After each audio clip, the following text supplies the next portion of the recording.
name is Sandra Timko, and welcome to Lumen Christi. Mark 9, verse 42 states, "Whoever causes one of these little ones who believe in me to sin, it would be better for him if a great millstone were put around his neck and he were thrown into the sea." Children are a gift. They are our legacy. They are the church of today and tomorrow. They help us grow, but mainly, many worldwide are sexually exploiting our children, enslaving them for profit through human trafficking. To begin with, human trafficking is not a choice. You cannot consent to become a slave. Approximately 17,500 foreign nationals are trafficked into the United States every year. It is a $32 billion global industry. 40% of human trafficking involves sexual exploitation of a child. 100 to 300,000 children are at risk in the United States between the ages of 11 and 14 years of age. It's mind-blowing. 70% of transactions for sex with underage girls start on the internet. Adults are also at risk. And you're wondering, what is the body of Christ doing to fight this demonic affront on the innocent? Well, we have someone here, a wonderful woman, Edee Franklin, founder of Sanctum House. She's here today to help us understand what's being done and what we can do to help. Meet our friend, our sister, in the Father God, Edee Franklin. Thank you so much for coming. And thank you so much for having me. I'm so grateful. Well, I just, if people are wondering, gee, Sandra, that was a little clumsy. We always hear you say, our new brother in Christ Jesus, our sister in Christ the Lord. Well, you just informed me that you're Jewish. Correct. But we're all one in the big family. That's exactly correct. I need to know how you were inspired to start something, and if you knew somebody personally that's been tied up in this. Well, let me tell you how I came to do this. Every year I try and do, and not try and do, I actually do some personal self-development. And 2.5 years ago, I was doing a landmark education class where I had to do something for the community, a self-improvement. And mainly, I think what we all do is we look to our own personal history to say, what can I do and where does it come from within me? And I was a woman at risk. I've been in recovery for 28 years, and I was a heroin addict for 10 years. And I knew women at that age level are really throwaways in our society. They say there's no hope for them. There's nothing to do. What age level are you talking about? Grown women, 18 years of age and older. Really? People don't think if you've been a prostitute or an addict that long that it's going to be very difficult to pull you out of the life.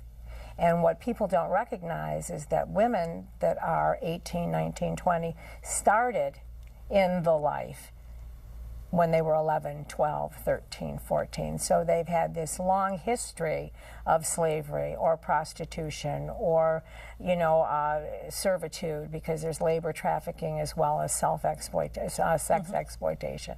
So people don't realize it. So I looked for a place in our community that was lacking.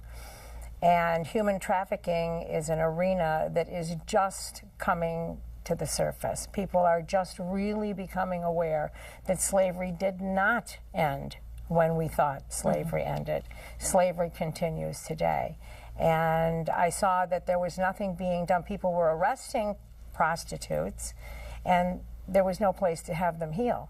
And I decided that I was going to figure out a way to help them heal. So I joined task forces, Michigan Human Trafficking Task Force, Oakland County Task Force.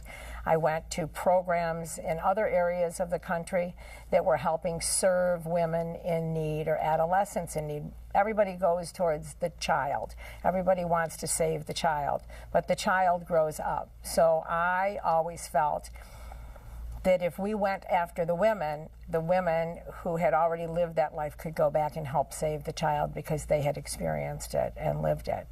So I decided to start Sanctum House for women, a 2-year program for women 18 years of age and older, a 2-year transitional to address psychology, the psychological PTSD, skills, education, training, and give them a livable lifestyle so that when they leave in 2 years and through transitional housing, have a sustainable lifestyle and a job and a way to live.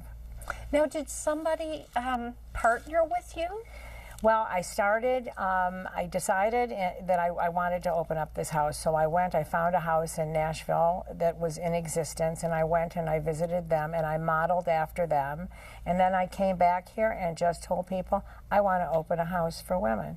I want to do this. And I started calling on people that I knew that were charitable and giving and wanted to, and I put together a board of directors. I put together a planning committee, and we started meeting once a month. Since 2013, we applied for our 501c3, which is like amazing. Everyone said it's going to take forever. We applied December 26th, and that's how I knew I was in God's hands. December 26th, it's Christmas. Who's going to bother with my 501c3? Makes me cry when I think about it. January 5th, we got approved for our 501c3 to open Sanctum House. Now there's confirmation for you. I mean, it was like I thought, oh my God, this is just the right thing to do. So as we're going along, we're stating benchmarks when we needed a house. My commitment was to have a house by December 2015, a location. We had a location by the 31st. We did not get to open that location because we couldn't, and this is what the biggest sin is, in my mind, is we're doing all these things for awareness. We're making people aware that children are being exploited, men, boys, LGBTQ, all these arenas are being exploited, and there's maybe 650 beds across the entire country to help restore these people to lives of constructive living. And all this awareness, but nobody's willing to let us in their backyard. So we could not get zoning. So now we're out, we want to open 2 houses. Goal is to cut the ribbon, you know, by January, one in Wayne County, one in Oakland County, because we've put together this whole program. We have all the resources. We have a very healthy board of directors and people, and more people to bring on. And we need somebody to say, you can come in my backyard. There's no place for the women to go. I talk to people from the sheriff's department, and they say, Edee, we arrest them, we got choices. They go back to their pimp, they go back to their abusive family, they go back to the streets. There's nowhere to go. We have to do more than just put the word out there. Well, why do you think people are so fearful about having a facility? Is it because they're afraid that if they do not remain anonymous, that it will bring warfare right into their backyards? Well, a lot of it, and this is one of the things that we learned through this vetting process of looking for, trying to get zoning for the property that we were looking for in Oakland County. They fear that their house values will go down. You know, I sell real estate. It's not true. I've done all this research. They think it's going to bring more crime into the neighborhood. It doesn't. Our women are vulnerable to begin with. They're more afraid of going out than you are of coming in. They think that because of that they're going to bring drug addicts, that the pimps are going to come and get them. I've done now studies with programs all over the country asking these questions. Are you rural? Are you in the suburbs? What is the crime factor? Trying to figure this out. So we're putting together some PR pieces to talk about what your fears are before you come to us with them and tell you there really isn't anything to fear.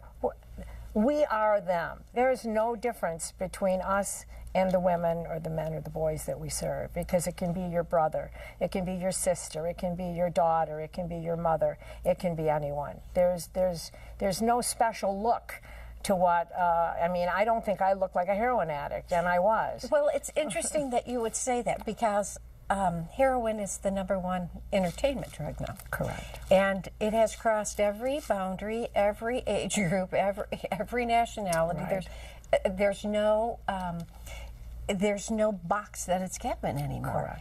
And the fact that you're saying people are having these fearful thoughts, when you said, they're concerned about drug use coming in, well, there's probably somebody in their family. Every family has been affected by some of this stuff. Exactly. And even in their own neighborhoods, they don't know where the house is next door that's got 5 women that are living in it that are having difficulty, or 5 of this or 5 of that.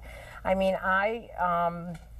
I know for a fact that there are neighborhoods that already have places there, so their fears are really unfounded, and we have to try and educate the community to not be fearful. Do you, surely that has discouraged you at certain junctures, but do you have people on staff 24 hours a day that are helping these people? Well, how does it work? Well, how it works, we're going to be a 2-year, we are, when we open, okay, a 2-year, I have a master's degree in education, and I also lived in a facility for 1.5 years for treatment. So I know how they're run, and I know what's good and what isn't good. So we're going to have somebody live there on staff. It's a 2-year program. We have social workers, we have trauma therapists, we have doctors, physicians, dentists. They'll be able to call in 24 hours. If we can't service you, if you don't fit our criteria, we have a 69-page resource book of where else we can send you. If somebody picks you up in Detroit, why would we put you back into a house in Detroit? We're going to put you in a house in a different area. So it's harder for you to be drawn back to the streets. I mean, between prostitution, drug addiction, and thinking that you're in love with the person that's enslaving you, it's not an easy task to change the women's lifestyle. Huge bondage, a whole different mindset that has to be reformulated. We're talking to Edee Franklin, the founderess of Sanctum House, which they hope to cut the ribbons on this January. Yes. This is a safe haven for people who have been enslaved in drug addiction, human trafficking. What else? Well, prostitution, labor. I mean, you don't realize that people in nail salons are often there. Massage parlors, indentured servitude, maids. They have maid services. These women are kept, and they take their credentials away from them, and they're afraid of deportation, and they live in these terrible quarters and aren't paid any money. So it can be. The kids that go down your street selling you pictures out of the trunk of their car are very often brought in, and then they're taken from one state to the other. So it's all over the place. It's not sex dancers. You know, when you go into the strip clubs, very often those women are caught up in human trafficking.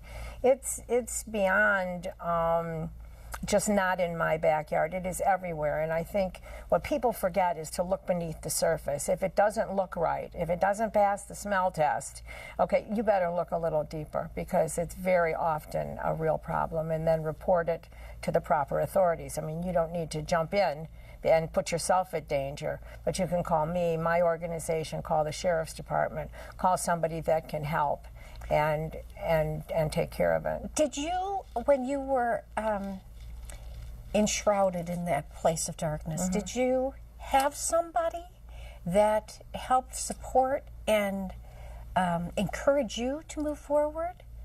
Was there somebody offering you a place of growth? Well, in the end, I ended up caught up in the legal system. There was no way for me. I mean, I had a family that was supportive, and I came from a really nice background. It wasn't like I was coming off of the streets and I had nobody to support me. My brother was treating addicts and couldn't help me, and my parent, blah, blah, blah. All of that was good. But I found support groups outside of, you know, Alcoholics Anonymous, Narcotics Anonymous. I was in a million different treatment programs. So it doesn't happen just one time. Right. You have to be able to take people from where they are, and they have to want to. They have to be willing to change their lives. We're asking people to totally change their lives. And the mindset. And they've already had post-traumatic syndrome. And they've been beaten down. But I'm asking, was there a moment or a person or something that all of a sudden made you realize, I don't want this anymore? The law. For me, it was the law, because I was facing a lot of time, okay, for things that I got involved in because I was using to help support myself. And I thought, this is going to really mess up my life. I better make some major changes. And in doing that, I went into a long-term treatment program, which is exactly what I'm doing, and it worked.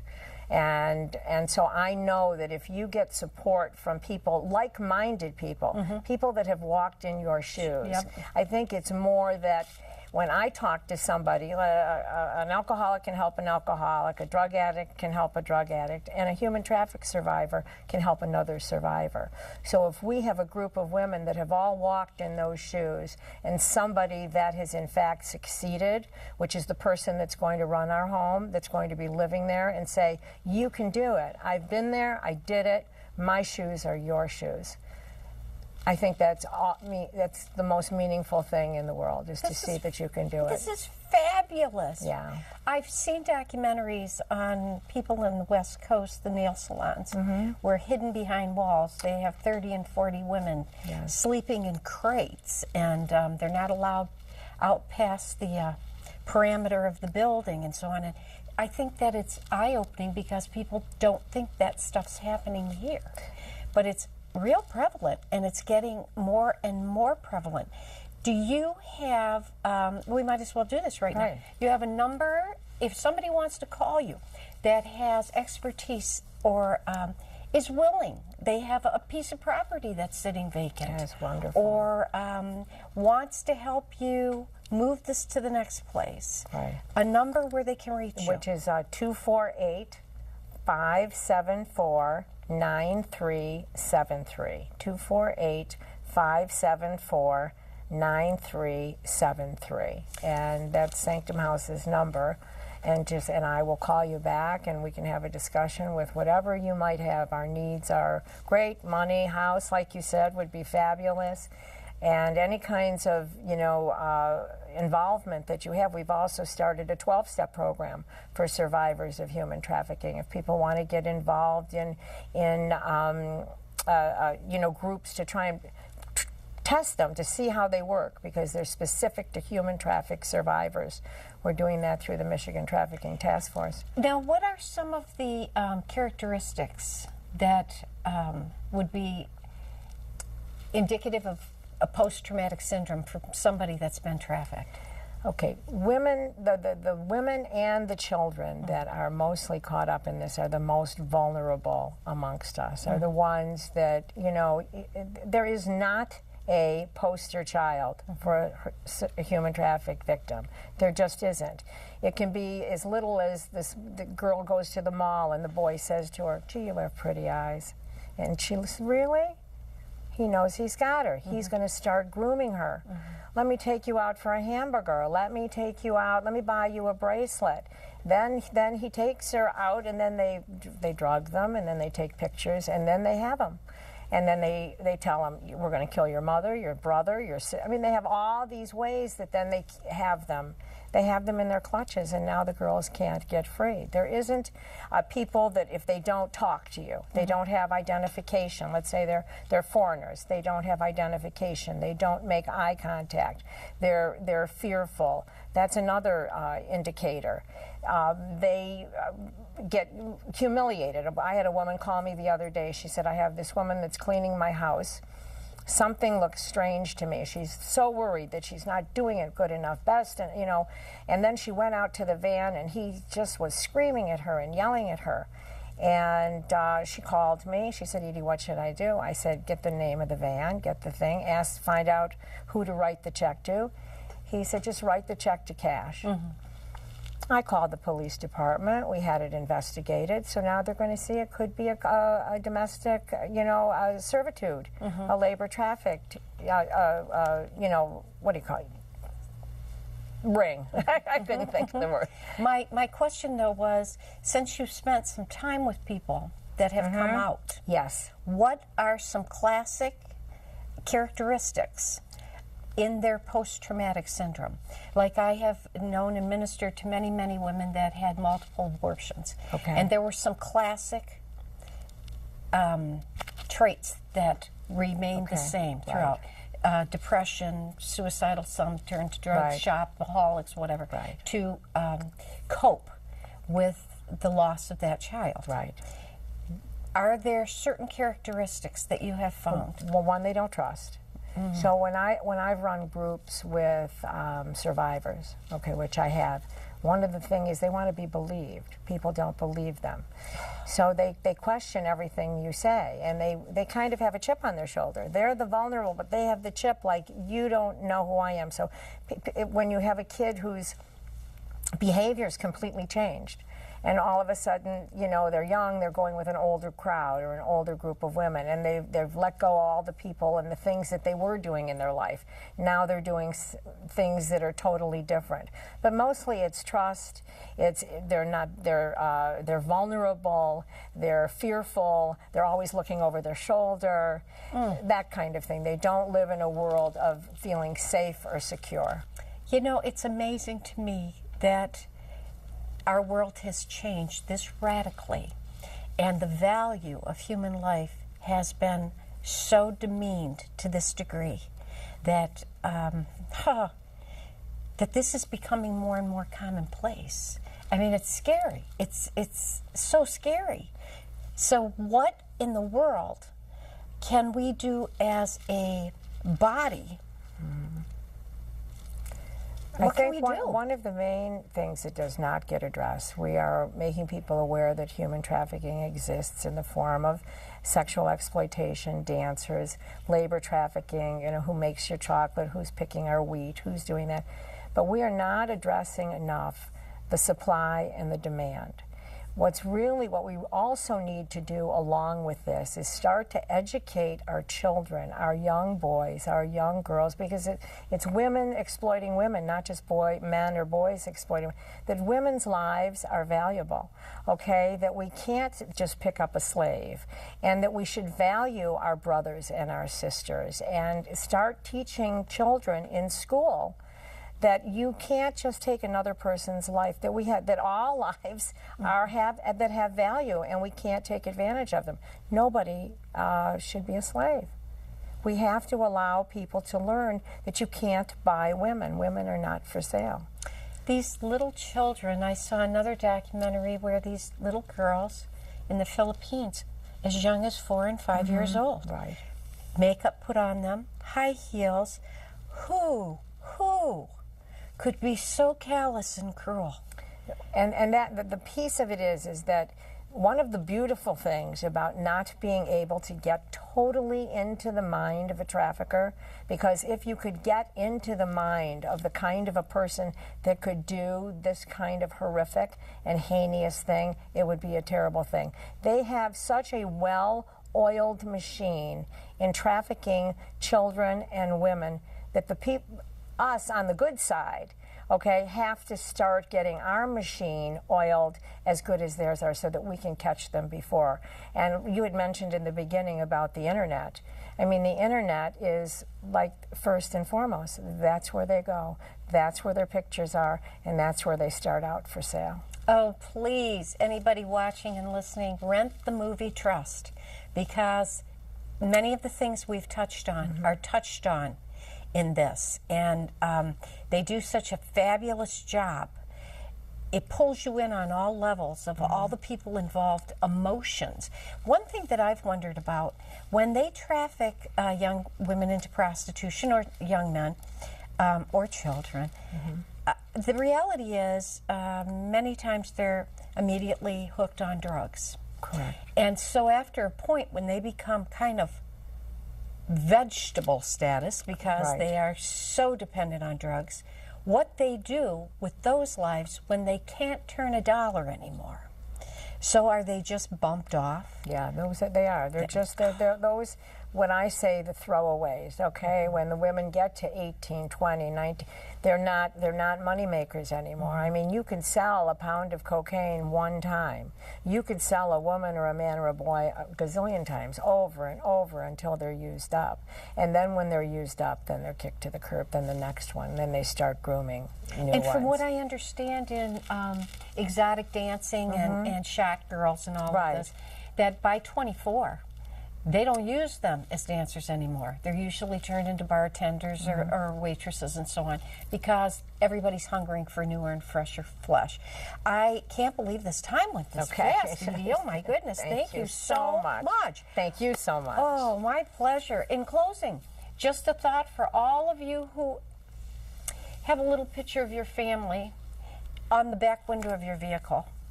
You might want to reconsider letting complete strangers driving behind you know the number of your children and a rough idea of their ages. You are advertising, and they can follow you right to your driveway. Don't leave your family vulnerable. And a scripture, Revelations 21:8, speaks clearly, but the cowardly, unbelieving, abominable, murderers, immoral, sorcerers, idolaters, and all liars shall have their part in the lake, which burns with fire and brimstone, which is the second death. And finally, Proverbs 31, verse 8 and 9, open your mouth for the speechless in the cause of all who are appointed to die. Open your mouth, judge righteously, and plead the cause of the poor and the needy. We all need to plead the cause of the poor and the needy. And as always, remember to let Christ's light shine through you.